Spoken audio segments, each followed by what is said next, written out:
Il est 19h, bonsoir à tous. Voici les titres de l'actualité de ce mercredi. Noisseur affirme sa position de hub de l'industrie aéronautique. Un groupe français vient d'y installer son nouvelle usine de production de pièces mécaniques pour les moteurs d'avion, avec à la clé la création de postes d'emploi à l'horizon 2024.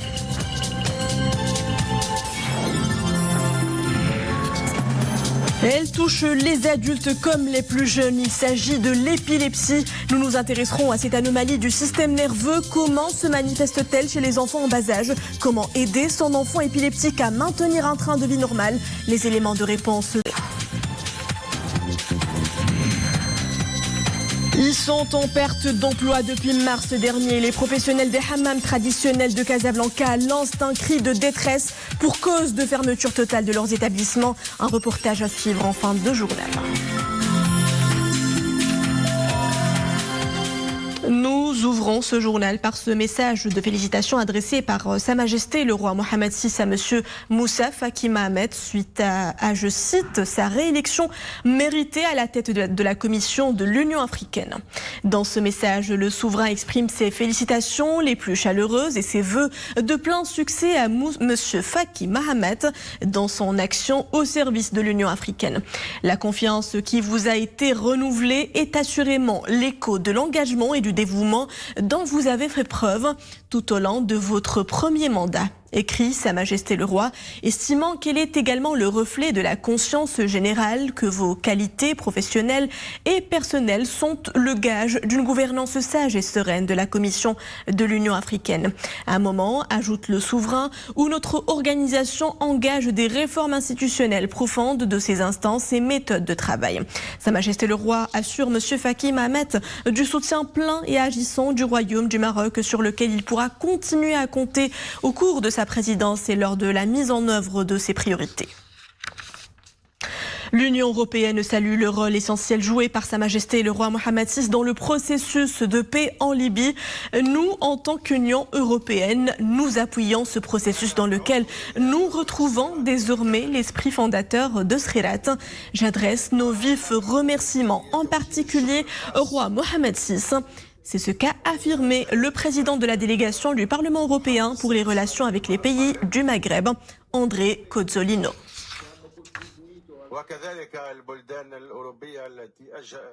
L'écosystème aéronautique se renforce à Casablanca avec l'ouverture d'une nouvelle usine de production de pièces mécaniques. La structure devra employer une centaine d'ingénieurs et de techniciens qualifiés à l'horizon 2024. Amin Hannaoui a assisté à son inauguration ce matin dans la zone Mid-Park de Noisseur. C'est un reportage commenté par Zakaria Mokinbillah. C'est la première usine au niveau national dédiée à la fabrication de pièces circulaires aux métaux durs pour les moteurs d'avion. La nouvelle structure du groupe Le Piston français s'apprête à produire des pièces mécaniques de haute technicité. Un nouveau jalon pour l'écosystème aéronautique mis en place par le plan d'accélération industrielle. Il s'agit d'un projet à très haute technologie. La fabrication de pièces circulaires pour le moteur aéronautique qui vient conforter la qualité des hommes, du capital humain marocain et de ses ingénieurs. Nous sommes aujourd'hui dans un site qui va connaître une autre extension.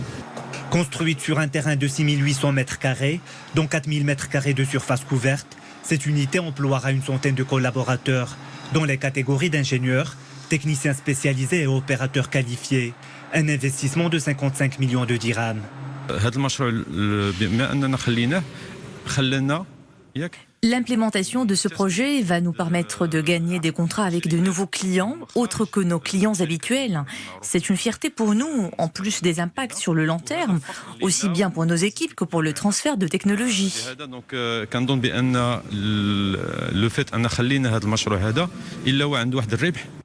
Présent au Maroc depuis 1999, ce groupe français est un acteur majeur dans la réalisation de pièces et ensembles mécaniques aéronautiques. Il figure parmi les leaders européens pour la réalisation de pièces de moteurs d'avion et d'hélicoptères. L'excellence des relations bilatérales entre le Sénégal et le Maroc saluée lors d'une rencontre du président de la CGEM, Chakib Lalej, avec le président du Conseil économique, social et environnemental du Sénégal, Idrissa Seck, actuellement en visite officielle au Maroc. Les deux parties ont appelé toutefois à davantage d'efforts pour hisser le niveau des échanges commerciaux entre les deux pays. Sarah Katir, Hassan Zaki, Mohamed Laroui et Nawal Mahdoub. Explorer les pistes de coopération entre le Maroc et le Sénégal est l'objet de cette séance de travail qui a réuni le président du Conseil social et environnemental sénégalais et le président de la CGEM. Le Maroc et le Sénégal entretiennent des relations privilégiées séculaires, restent à dynamiser la coopération économique et favoriser la co-émergence. Nous avons discuté bien sûr des opportunités qui se présentent autant pour le Maroc que pour le Sénégal, et pour dynamiser notre relation économique. Nous avons tous convergé que les relations marocaines et sénégalaises ne sont plus à démontrer et qu'il faut maintenant passer à l'action avec un marché que représente la ZLECAf pour plus d'1 milliard de personnes. Nous nous retrouvons à peine à 16% des échanges commerciaux, ce qui est absolument ridicule, et nous pensons que nous pouvons redynamiser tout ça et la croissance à l'avenir va se faire à travers l'Afrique. Nous allons tous travailler pour que, au-delà des liens familiaux qui existent, qu'il y ait maintenant des liens économiques pour un partenariat entre le Sénégal et le Maroc. La séance de travail était axée aussi sur l'industrie pharmaceutique, un des fleurons de l'industrie marocaine. Elle présente des opportunités pour un partenariat maroco-sénégalais, vu qu'elle occupe par sa taille la 2e place à l'échelle africaine, avec un chiffre d'affaires de 13 milliards de dirhams. Voici un service qui devra intéresser les adhérents des services des impôts en ligne, e-réclamation, une nouvelle interface de la Direction générale des impôts. Il permettra à ses adhérents d'opérer le dépôt et le suivi de leurs réclamations, et ce, directement via l'application mobile Daribati. Téléchargeable gratuitement sur les plateformes Play Store et App Store, l'application mobile Daribati offre divers services tels que la consultation de la situation fiscale, le paiement des impôts et taxes, l'achat des timbres fiscaux, le téléchargement d'attestations.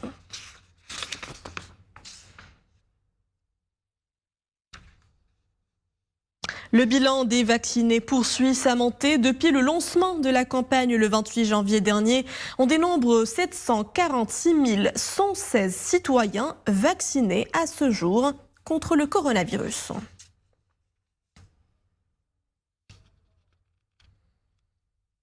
Les chiffres de la vaccination progressent contre un recul des nouvelles infections. Durant les dernières 24 heures, on recense 564 nouveaux cas, 12 décès et 719 guérisons. Les cas actifs se chiffrent à 11 502. Les cas graves et critiques ont atteint les 541. 41 patients sont sous intubation et 296 sont sous ventilation non invasive. Protégez-vous et protégez vos familles.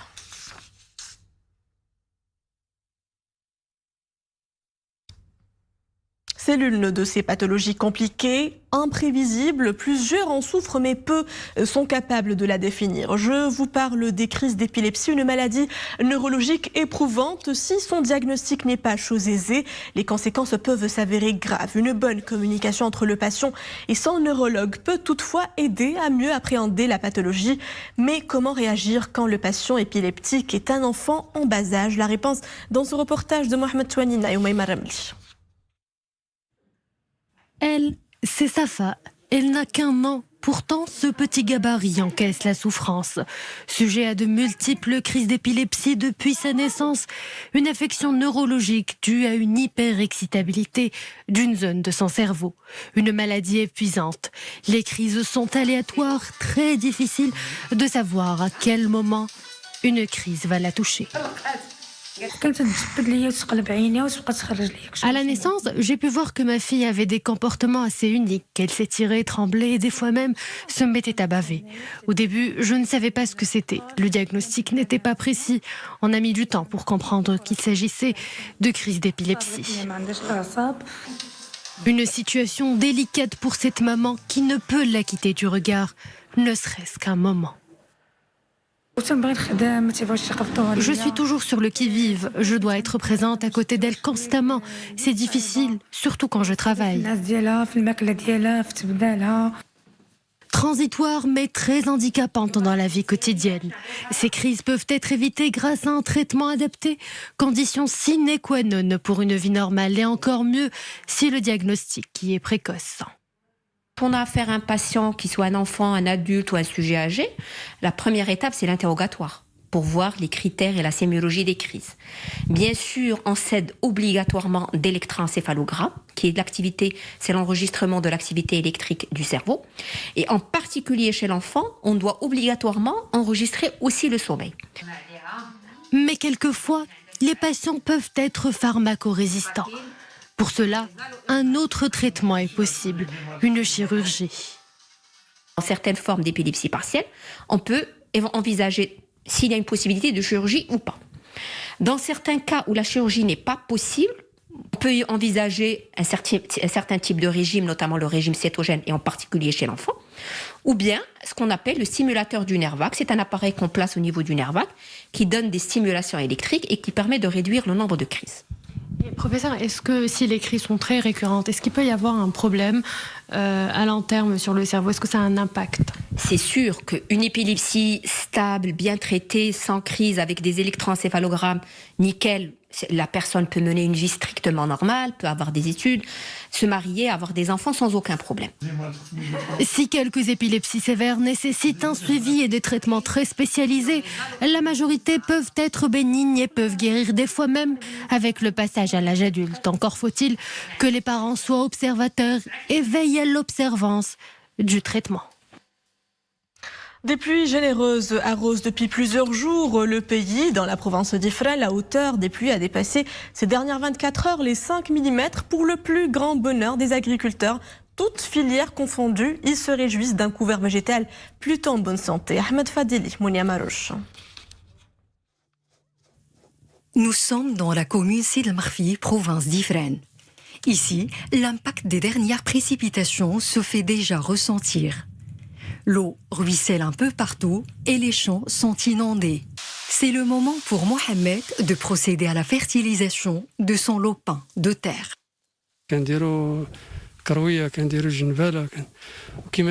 Nous cultivons des oignons, des petits pois et des navets. Les navets sont d'ailleurs prêts à être récoltés. Destination, le souk hebdomadaire. Les dernières pluies ont été également bénéfiques pour les fourrages, de quoi réjouir les 7500 éleveurs que compte la province d'Ifrane.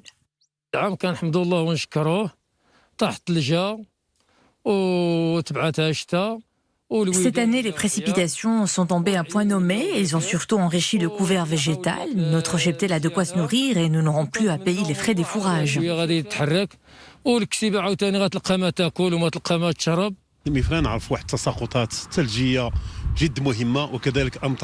Les nappes phréatiques sont généreusement alimentées et les filières agricoles revigoraient particulièrement l'arboriculture, les cultures automnales et l'élevage.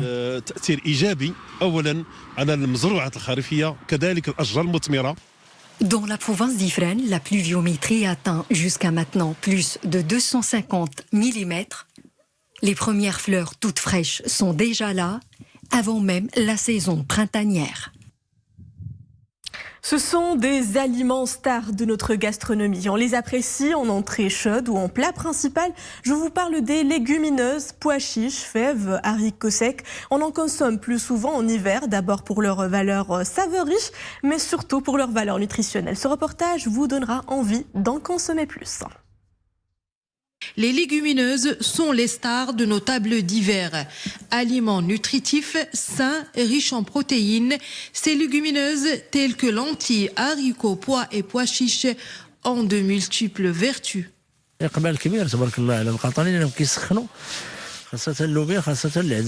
Toutes les légumineuses se vendent actuellement, mais les plus demandées sont les fèves, les lentilles et les pois chiches. En cette période de froid, on ne saurait se passer d'un bon plat de bissara à base de fèves ou de lentilles. Ça réchauffe le corps. Riche en fibres et en protéines, les légumineuses peuvent toutefois créer des désagréments digestifs que de simples astuces peuvent nous éviter. Ce qu'il ne faut pas oublier, c'est qu'ils sont difficiles à digérer, ils créent quelques troubles digestifs. L'astuce, elle est simple. On les met 24 heures dans de l'eau et puis on les cuisine en 2 temps. On jette la première eau pour mettre les condiments sur la deuxième eau. Il ne faut pas oublier qu'un féculent, c'est quoi? Enfin, c'est 3 grandes familles. C'est la pomme de terre, les produits céréaliers, le pain, le riz, le maïs ou les légumineuses. Et donc, il faut en avoir un à chaque repas. La dose idéale, c'est 100 à 150 grammes cuits. L'hiver est donc la saison idéale pour faire le plein de ces aliments riches en acides aminés, en protéines végétales, en glucides et en vitamine B6. Et surtout, une faible teneur en matière grasse ainsi qu'en sucre. C'était un reportage signé Sarah Katir, Leila Asli et Soufiane Ibrahimi. Si la plupart des secteurs à l'arrêt à cause de la pandémie ont pu reprendre leurs activités, les bains morts, eux, sont au point mort. À Casablanca, la détresse des employés des 4000 hammams traditionnels que compte la métropole est profonde. Au bord du gouffre, à cause de cette interminable trêve, les opérateurs s'accrochent à une promesse d'indemnisation pour perte d'emploi en attendant une autorisation de réouverture. C'est un reportage de Boucheib Ammari et Soufiane Ibrahimi sur un récit d'Iman Ablou, notre consoeur adepte de ce lieu de détente. Le provisoire qui dure. Partout dans la métropole économique, les hammams traditionnels sont inaccessibles à leurs aficionados depuis bientôt 1 an. Asphyxiés par les mesures sanitaires restrictives, les propriétaires, tout comme les employés, ne voient toujours pas le bout du tunnel et les pertes sont considérables. Certaines sont quasi irrattrapables.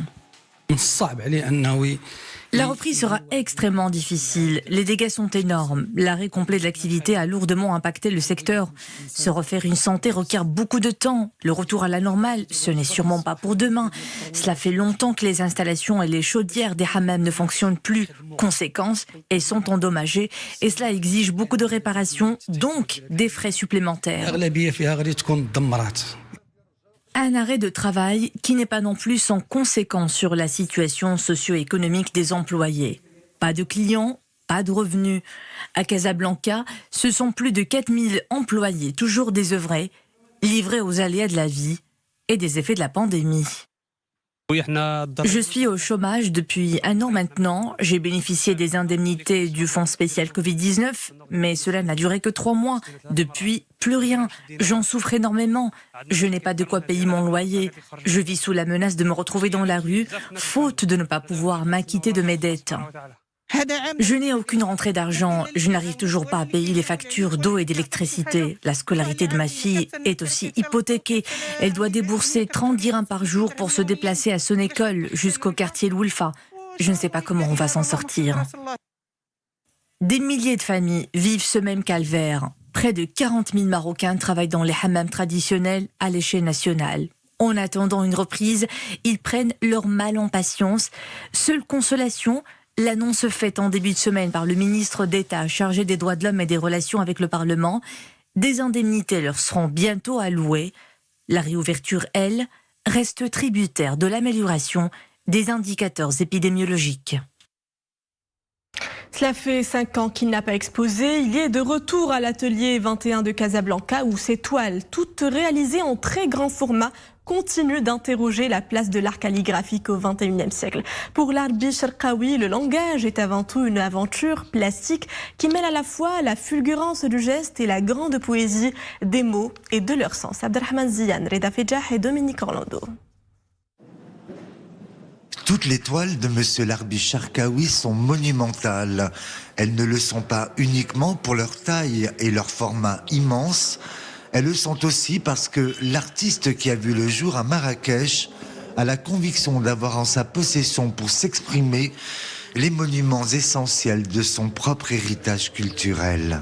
Le travail sur peau, ça rappelle un petit peu les coutumes, les traditions, le tatouage, les femmes qui ont coloré les tapis, qui ont utilisé les pigments, utilisé les henna, tout ça, ça me touche vraiment. Ce qui me rend heureux, c'est que les gens, ils trouvent une certaine dimension de l'écriture, une certaine dimension d'une abstraction contemporaine qui est liée à notre culture marocaine et qui est liée aussi à la source, à l'écriture, la poésie, ou du tout un petit peu. Le résultat est d'une limpidité et d'une justesse étonnante, comme si rien de plus ni de moins n'était à ajouter en ces surfaces immenses qui n'invitent qu'à la seule contemplation. Il s'agit plus d'une gestualité frappante, un tantinet expressionniste, n'est-ce pas, à laquelle ça donne l'artiste comme à une espèce de gymnastique. Bien sûr, la thématique de Sharqawi, au-delà du tracé de ses formes, n'est-ce pas, vise à transcender son geste plastique, à spiritualiser même le contenu. On n'arrive pas vraiment à lire, c'est pas à lire d'ailleurs, c'est plus à voir qu'à lire. Tout est ainsi dit, faut-il aller tout simplement le voir et lui rendre visite, avec l'assurance d'y puiser au passage une certaine idée d'élévation. Et voilà, c'était le clap de fin de cette édition. Merci à vous de l'avoir suivi. L'info revient 21h. Quant à moi, je vous retrouve demain, ici à la même place, toujours à 19h.